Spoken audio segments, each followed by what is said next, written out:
So approved. Mr. President, before we adjourn, Senator Robin Hood Padilla is seeking the floor. I move that he be recognized. Senator Robin Padilla is recognized. Maraming salamat po, Ginoong Pangulo at sa ating pinunong mayorya. Ginoong Pangulo, nabanggit po, pasensya na po, nabanggit po kanina yung patungkol po sa pagbito ng ating mahal na Pangulo sa Equal Access to Public Cemeteries Act. Nais ko lamang po magbigay ng manifestasyon. Go ahead. You have A'udhu a seat. billahi minasyaitanir rajim. Bismillahirrahmanirrahim. Alhamdulillah rabbil alamin. Bismillahi wassalatu wassalamu ala rasulillahi. Assalamualaikum warahmatullahi wabarakatuh. Ginoong Pangulo, ako po'y tumatayo ngayon upang ipahayag po ang aking saloobin bilang pangunahing may akda at sponsor sa ginawang pagbito ng ating mahal na Pangulo sa panukalang ating pinasa sa bulwagang ito, ang Equal Access to Public Cemeteries Bill. Ang batayan ng bito ay ang non-establishment clause ng ating konstitusyon at ang pagbabawal sa paggamit ng pondo ng bayan para sa layuning pangrelihiyon. Subalit, malinaw pong dapat idiin ang panukalang ito ay hindi pagtatag, hindi pagsuporta at hindi rin pagpabor sa anumang relihiyon. Ang ating layunin ay malinaw. Tiyakin ang kawalan ng diskriminasyon at igarantiya ang pantay na pagtrato sa paggamit ng isang serbisyong hindi may kakaila na mahalaga sa bawat Pilipino, ang marangal na himlayan. Ang pampublikong sementeryo, Ginoong Pangulo, ay likha ng Estado at ng pinamamahalaang ng Estado. Ang paglalaan ng bahagi nito para sa ating mga kapatid na Muslim, para sa mga katutubo at para sa iba pang denominasyon ay hindi pagtatag ng relihiyon, kundi pagkilala na ang bawat isa saan man nanggaling, anumang pananampalataya ay may karapatang mailibing ng may dignidad.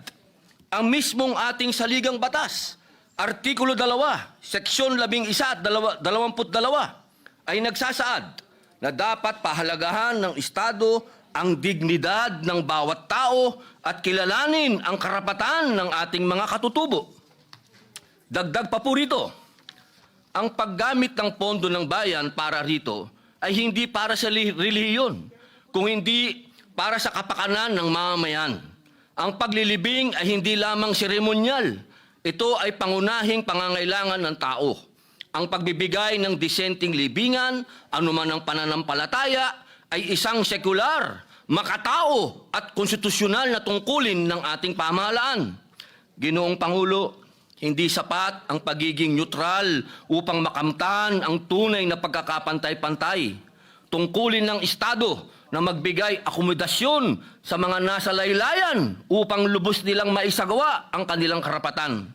Kung hindi ito gagawin ng Estado, mananatili ang isang sistemang pumapabor sa nakakarami, habang ang mga minorya ay kailangan bumiyahe ng malayo.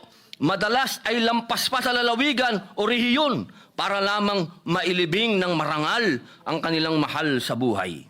Mga kasama, malinaw po, ang ating panukala ay hindi pagtataguyod ng relihiyon, kundi pagtataguyod ng katarungan at pagkakapantay-pantay.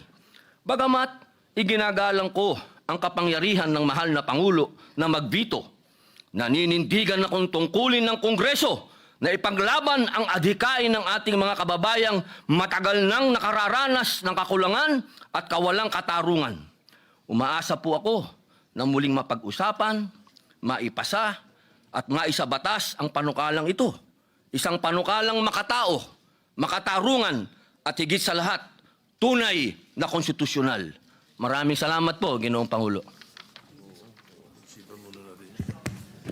Majority Leader. Mr. President, Senator Bamakini is likewise seeking the floor. I move that he be recognized. Senator Bamakino is recognized. Maraming salamat, Mr. President. Would the gentleman from Camarines Norte yield to a few questions?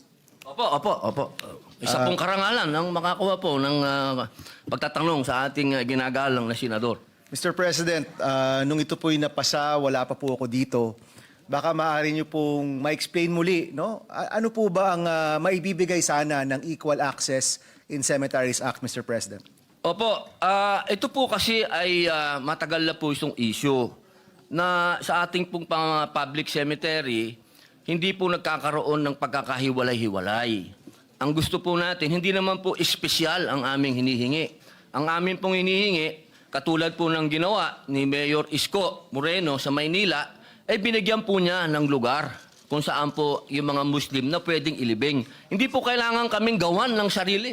Hindi po. Doon lang po sa public cemetery, bibigyan lang po nila ng lugar, isang espasyo para po sa mga Muslim. Katulad din po, diyan din po sa ginawa din po diyan sa dito po sa North Cemetery po, meron din po doon para naman din sa mga Hudyo.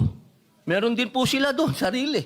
Yun lang naman po yung hinihingi namin na sana sa mga Muslim, sa mga katutubo, kasi po meron bawat religion po o bawat paniniwala, maging pagano man po yan, meron pong paraan ng paglilibing.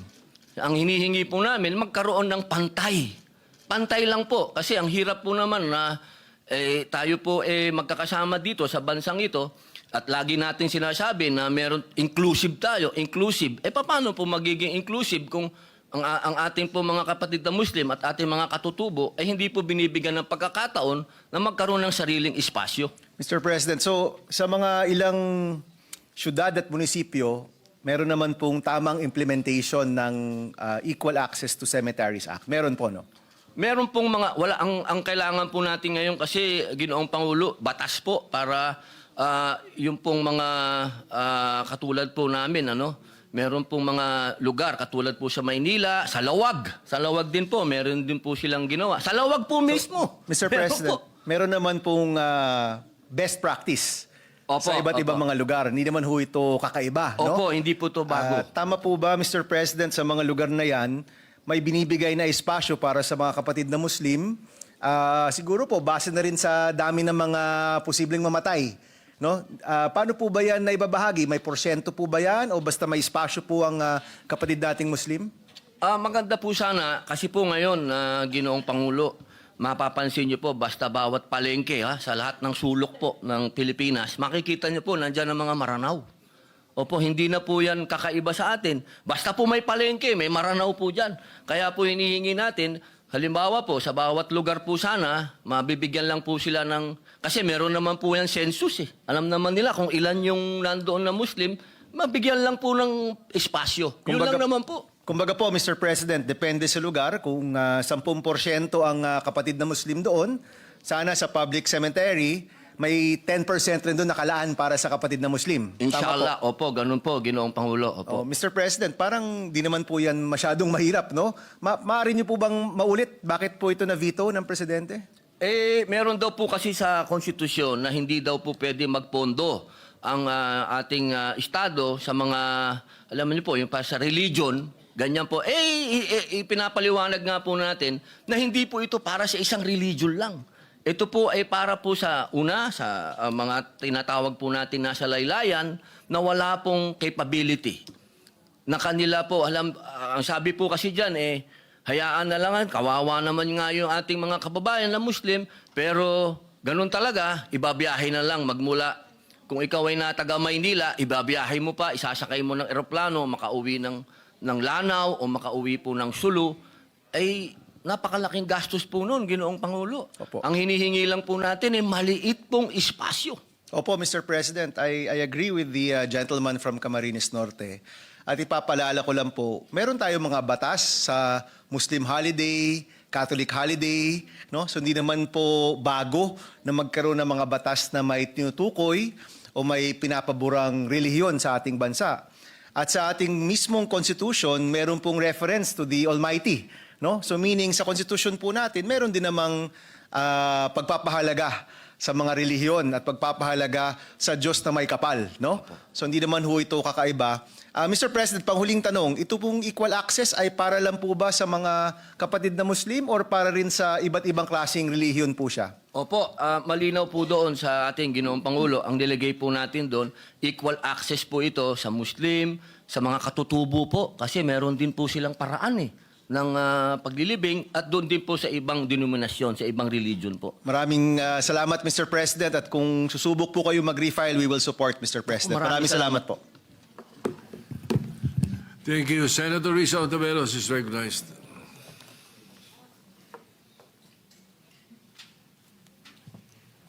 Salamat po, Mr. President. Hindi po ito interpellation, kundi isa lamang pong manifestasyon. Mr. President, we respectfully manifest our support para sa Chair sa gitna ng veto sa kanilang bill. Ang paglalaan ng special burial areas para sa ating mga kapatid na Muslim at katutubo sa mga public cemeteries. Hindi po ito labag sa Equal Protection Clause. Sa halip, pinagpatibay nito ang tunay na pagkakapantay-pantay.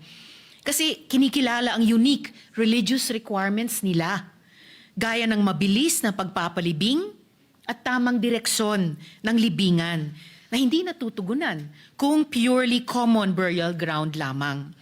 Para po sa akin, di rin ito lumalabag sa non-establishment clause. Ang bawal sa saligang batas ay ang pagtatag o pagtatangi sa isang relihiyon. Ang hakbang na ito ay actually paraan para alisin ang hadlang sa free exercise of religion.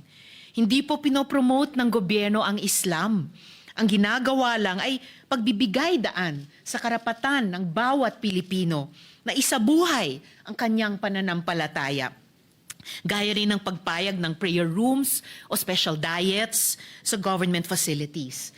Sa ganitong paraan, ang paglalaan ng special places sa sementeryo para sa mga Muslim o katutubo ay tunay na pagsasabuhay sa mga prinsipyo ng free exercise, equal protection at non-establishment sa ating konstitusyon. Salamat po, Mr. President, at salamat po, good Chairman.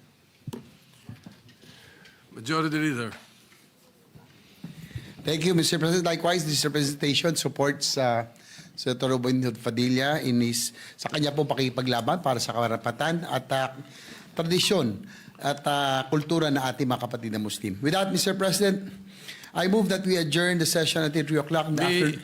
Before your motion, Majority Leader, it would be best, considering the opinion of Senator Robin Padilla, Senator Ontiveros, Senator Bamakino, it will be best that it be referred to the Committee on Rules. Because the Committee on Rules was declared as to look into, or was the veto message was sent to the Committee on Rules, I should say, and I'm sorry. And therefore, there is a possibility that the Committee on Rules can look into that. And perhaps a motion by the members of the Committee on Rules to take action on the privileged speech or opinions by the others. Yes, Mr. President, with that, I move that we refer the privileged speech of Senator Robin Hood Padilla and the manifestation of Senator Bamakino and Senator Risa Ontiveros to the Committee on Rules. I so move, Mr. President. Any objection? Hearing none. Measure is approved. With that, Mr. President, I move that we adjourn the session until 3 o'clock in the afternoon of Tuesday, September 16, 2025. Any objection? There being none, the session is adjourned until 3 o'clock in the afternoon of Tuesday, September 16, 2025.